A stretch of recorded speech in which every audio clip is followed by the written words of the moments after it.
নমস্কাৰ, মই হৰমোহন বৰা, সদৌ অসম অপাধিকৃত শিক্ষক কৰ্মচাৰী সংস্থাৰ সভাপতি। মই আমাৰ অপাধিকৃত হৈ থকা শিক্ষানুষ্ঠানবিলাকৰ অৰ্থাৎ নিম্ন প্ৰাথমিকৰ পৰা মহাবিদ্যালয় পৰ্যায়ৰ লগতে 2021 আৰু 2013 চনত প্ৰাদেশিকীকৰণৰ পৰা বঞ্চিত শ্ৰদ্ধাৰ সকলোবোৰ শিক্ষাগুৰুকে অতি নম্ৰতাৰে আৰু শ্ৰদ্ধা সহকাৰে কেইটামান কথা জনাব বিচাৰিছোঁ। শ্ৰদ্ধাৰ শিক্ষাগুৰুসকল,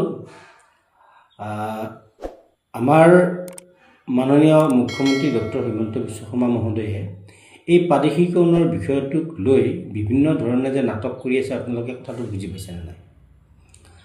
চাওক, 2022 চনৰ 20 অক্টোবৰত আমি যেতিয়া তেখেতৰ আমন্ত্ৰণত তেখেতৰ কাৰ্যালয়ত বহি আমি আলোচনা কৰিছিলোঁ, তেতিয়াই তেখেতে আইন সংশোধন কৰি আমাৰ অৱশিষ্ট যিখিনি শিক্ষানুষ্ঠান, তেওঁ এটা চৰ্তৰ কথা কৈছিল যে 1-1-6 আগত ইষ্টাব্লিছ হ'ব লাগিব। আৰু সেই 1-1-6 আগত ইষ্টাব্লিছ হোৱা শিক্ষানুষ্ঠানখিনি প্ৰাদেশিকীকৰণৰ কাৰণেই আমি সদৌ অসম অপাধিকৃত শিক্ষক কৰ্মচাৰী সংস্থাই দীৰ্ঘদিন দাবী জনাই আহিছোঁ।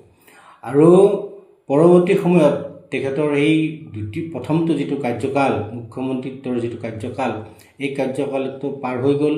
শেষৰ বছৰত তেখেতে আকৌ প্ৰাদেশিকীকৰণৰ বিষয়টোক লৈ মাত মাতি আইনখন সংশোধনৰ কথাটো ক'লে, আইন সংশোধন কৰিম বুলি ক'লে। কিন্তু বিধানসভাত যিখন নাটক কৰিলে, আপোনালোকে সকলোৱে জানে যে বিধানসভাত আচলতে যিবিলাক এই আইনখনে অৰ্থাৎ 1-1-6 চনৰ আগত স্থাপিত 1-1-6 বা তাৰ আগত স্থাপিত শিক্ষানুষ্ঠানখিনি প্ৰাদেশিকীকৰণৰ কাৰণে আইনখনৰ যিবিলাক চৰ্ত সংশোধনৰ প্ৰয়োজন আছে, এই চৰ্তবিলাক সংশোধন নকৰি কেৱল 2-এটা সংশোধন কৰি আইনখন বিধানসভাত পাছ কৰিলে, য'ত আমাৰ সদৌ অসম অপাধিকৃত শিক্ষক কৰ্মচাৰী সংস্থাৰ মূল কিছুমান দাবী, এই দাবীবিলাক আমি শিক্ষামন্ত্ৰী মহোদয়ৰ লগত বা আমাৰ নাৰায়ণ কোঁৱৰ ছাৰৰ লগত আমি যেতিয়া আলোচনাত গৈছিলোঁ, আৰু সেই আলোচনাবিলাকো আমি স্বেচ্ছাই যাই কৰা আলোচনা নহয়, শিক্ষামন্ত্ৰী মহোদয়ে আমাক মাতি নি পেলাই আমাৰ লগত আলোচনা কৰিছিল।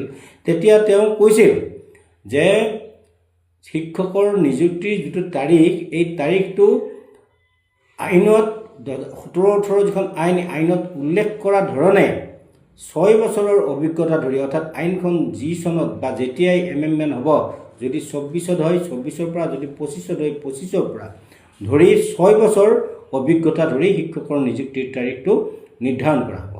কিন্তু আৰু সেইমতে ইউডাইছটো কাৰেকশ্যন কৰা হ'ব। ইউডাইছটো 18-19 চন ধৰিম বুলি আমাক শিক্ষামন্ত্ৰী মহোদয় নাৰায়ণ কোঁৱৰ ছাৰে আমাক বহুবাৰ আলোচনাত কৈছে। কিন্তু পৰৱৰ্তী সময়ত বিধানসভাত যেতিয়া এই বিষয়বিলাক শিক্ষামন্ত্ৰী মহোদয়ে বিধানসভাত উত্থাপন কৰিলে, তেওঁ অত্যন্ত পুতৌ লগা ধৰণে এই বিষয়টো উত্থাপন কৰিলে। তেওঁ ক'লে যে এইটো তাৰিখে নাথাকে, ইউডাইছটো সলনি হ'ব, নিযুক্তিৰ তাৰিখটোও সলনি হ'ব। কি হ'ব তেতিয়াই নকৰিলে। কিয় নকৰিলে? আচলতে ইয়াত এটা সাংঘাতিক ধৰণৰ চক্ৰান্ত সোমাই আছে। মাননীয় মুখ্যমন্ত্ৰী মহোদয়ৰ কুটিল ৰাজনীতিত আমাৰ এই অপাধিকৃত হৈ থকা শিক্ষানুষ্ঠানৰ শিক্ষক কৰ্মচাৰী আৰু লগতে 2021 চন আৰু 2013 চনত প্ৰাদেশিকীকৰণৰ পৰা বঞ্চিত শিক্ষক কৰ্মচাৰীসকলৰ জীৱন দুৰ্বিষহ হৈছে। এই কথাষাৰ কিন্তু ধ্ৰুৱ সত্য কথা। কোনোবাই বেয়া পাব, মই যদি এই কথাখিনি কোৱাৰ কাৰণে হয়তো কোনোবাই মোক হয়তো বেয়া পাব, বেয়া পালেও উপায় নাই। আমাক হয়তো কোনোবাই ৰঙো সানি দিব, কিবা ৰাজনীতিৰ লগত আমি কোনো ৰাজনীতিৰ মানুহ নহয়। খোলা কথা যে আমি সদৌ অসম অপাধিকৃত শিক্ষক কৰ্মচাৰী সংস্থাই দাবী কৰি আহিছোঁ আৰু চৰকাৰৰ যিকোনো কথাত আমি সহযোগ কৰি আহিছোঁ যে তেওঁলোকে যেতিয়া PMS পৰ্টেল আৰু গুৰু দক্ষিণা পৰ্টেল দিলে, আমাৰ শিক্ষকসকলে তাতে পঞ্জীয়ন কৰিছোঁ। কিন্তু এতিয়া এই PMS পৰ্টেল বা গুৰু দক্ষিণা পৰ্টেলত যে ফিজিকেল হিয়াৰিং কৰিম, ফিজিকেল এই ভেৰিফিকেশ্যন কৰিম বুলি ক'লে, এই ভেৰিফিকেশ্যনটো কিহৰ আধাৰত হ'ব? এতিয়া আইনখনটো অসংশোধনীয় অৱস্থাতে থাকি গ'ল, নিযুক্তিৰ তাৰিখ সলনি নহ'ল, ইউডাইছটো নিৰ্ধাৰণ নহ'ল কেতিয়াৰ পৰা হ'ব। তাৰপিছতে যিবিলাক আমি দাবী কৰিছিলোঁ, ছাত্ৰ ছাত্ৰীৰ পৰিসংখ্যাটো কমাই ধৰিব লাগে, 5%টো আমাৰ 10 বছৰৰ ভিতৰত, শেষৰ 10 বছৰৰ ভিতৰত যিকোনো বেষ্ট 3 years ধৰিব লাগে। এই কথাবিলাকৰ কোনো মীমাংসা নোহোৱাকৈ তেওঁলোকে পৰ্টেলটো দিলে। এতিয়া বিধানসভাত শিক্ষামন্ত্ৰী মহোদয়ে কৈ দিলে যে বেছি দিন নালাগে, ফিজিকেল ভেৰিফিকেশ্যন কৰাৰ লগে লগে আমাৰ প্ৰাদেশিকীকৰণৰ প্ৰক্ৰিয়া শেষ হৈ যাব। এতিয়াতো আমি গম পাইছোঁ, আমাৰ হাতত তথ্য আছে যে এই PMS পৰ্টেলৰ ভাগে আছে, গুৰু দক্ষিণা পৰ্টেলৰ ভাগে আছে, আৰু এইবিলাক চব এটা প্ৰাইভেট এজেঞ্চিক কৰিব দিছে, তেওঁলোকৰ তাতে আছে। ডিপাৰ্টমেণ্টে একো নাজানে। আজিৰ তাৰিখলৈ ডিপাৰ্টমেণ্টে এই PMS পৰ্টেলে হওক বা গুৰু দক্ষিণা পৰ্টেলৰ বিষয়ে কোনো তথ্য দিব নোৱাৰে। গতিকে ইয়াতে এটা সাংঘাতিক ধৰণৰ চক্ৰান্ত চলি আছে। আমাক আকৌ ললিপপ দি অৰ্থাৎ যোৱা 5টা বছৰ মাননীয় মুখ্যমন্ত্ৰী মহোদয়ে 2022 চনত আমাৰ লগত আলোচনা কৰি 22ৰ পৰা 26 চনলৈকে অৰ্থাৎ 25 চনলৈকে মনে থাকি 25 চনত আইনখন আকৌ মানে আখোৱাপূৰ্ণভাৱে সংশোধন কৰি আকৌ আমাক আকৌ 5 বছৰ আমাৰ সমস্যা হিচাপে ৰখাৰ এটা কুটিল ষড়যন্ত্ৰ মাননীয় মুখ্যমন্ত্ৰী মহোদয়ৰ নেতৃত্বত হৈ আছে। আৰু এইকাৰণে আমি মুখ্যমন্ত্ৰী মহোদয়ৰ কথা কৈছোঁ, কাৰণ শিক্ষামন্ত্ৰী মহোদয়ে মুখ্যমন্ত্ৰী মহোদয়ৰ দোহাই দি কথাবিলাক কয়, আৰু তেওঁ নিজাকে একো সিদ্ধান্তই আমাক দিব নোৱাৰে। যিকোনো কথাৰ পৰিসমাপ্তি শেষত মাননীয় মুখ্যমন্ত্ৰী মহোদয়ৰ ওচৰত থাকি যায়। গতিকে শ্ৰদ্ধাৰ শিক্ষাগুৰুসকল, আপোনালোক এতিয়া খুব আশ্বস্ত হৈ আছে, নীৰৱ হৈ আছে, যে ভাবিছে আপোনালোকে যে আমাক মাননীয় মুখ্যমন্ত্ৰী মহোদয় বা শিক্ষামন্ত্ৰী মহোদয়ে কোৱা ধৰণে, তেওঁলোকে প্ৰতিশ্ৰুতি দিয়া ধৰণে আমাক প্ৰাদেশিকৰণ কৰিব। মই ভাবোঁ এইটো কোনো কাৰণতে সম্ভৱ নহয়। তেওঁ আকৌ এই কথাখিনি 31লৈকে লৈ যোৱাৰ কাৰণে পৰিকল্পনা কৰি আছে। নহ'লে আজি 25 চনৰ পৰা এতিয়া 26 শেষ হ'ব, যে পৰ্টেলত এপ্লাই কৰি থাকোঁতে পৰ্টেল কৰি থাকোঁতে যদি 1 বছৰ বা 2 বছৰ পাৰ হৈ যায়, তাৰপিছত ভেৰিফিকেশ্যন কেতিয়া হ'ব? ভেৰিফিকেশ্যনৰ এটা দীঘলীয়া প্ৰক্ৰিয়া কেতিয়া আৰম্ভ হ'ব? এতিয়া কিহৰ আধাৰত আৰম্ভ হ'ব?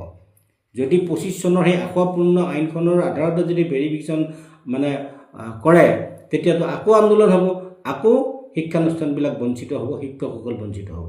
গতিকে এটা কথাই কৈছোঁ, মাননীয় মুখ্যমন্ত্ৰী মহোদয়ক, আমাৰ শিক্ষকসকলক মই আহ্বান জনাইছোঁ যে এই ভিডিঅ'টো আপোনালোকে যিমান পাৰে শ্বেয়াৰ কৰক, যাতে কোনোবাই যদি পাৰে মাননীয় মুখ্যমন্ত্ৰী মহোদয়ৰ ডাইৰেক্ট হোৱাটছএপত এই ভিডিঅ'টো দি দিয়ক।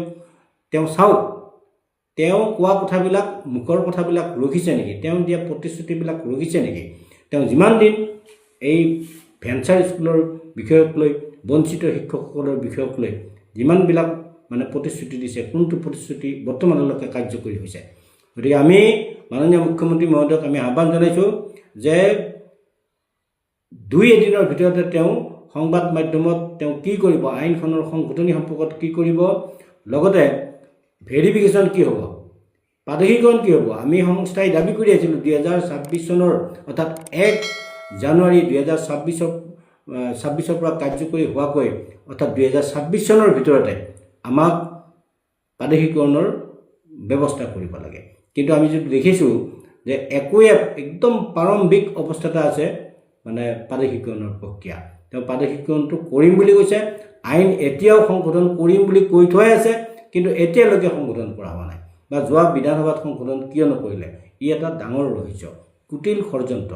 গতিকে মাননীয় শিক্ষাগুৰুসকল, আপোনালোকক কৈছোঁ যে আমি আকৌ ৰাস্তাত ওলাব লাগিব।